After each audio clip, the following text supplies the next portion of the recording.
வேதாகம துளி தேவனுடைய வார்த்தை உங்கள் இதயத்திற்கு தினமும் ஆசீர்வாதத்து துளி உங்களுடன். பாக்கியநாதன் பிரியதர்ஷினி.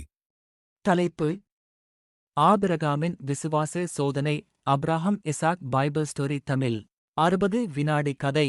தேவன் ஆபிரகாமிடம், நீ நேசிக்கும் உன் மகன் ஈசாக்கை பலியாக செலுத்து என்று கூறினார்.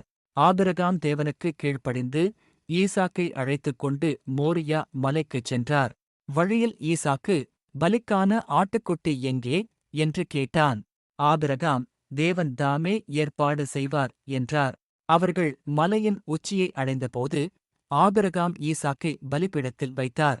அவர் பலி செலுத்தப் போகும் நேரத்தில் தேவதூதன், ஆபிரகாமே, பையனுக்கு எதுவும் செய்யாதே. நீ தேவனை பயப்படுகிறாய் என்பதை அறிந்தேன் என்று கூறினார்.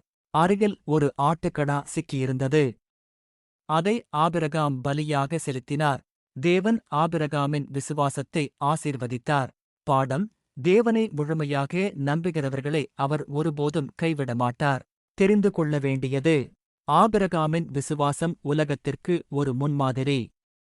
தேவனை நம்புங்கள், அவர் வழியை ஏற்படுத்துவார்.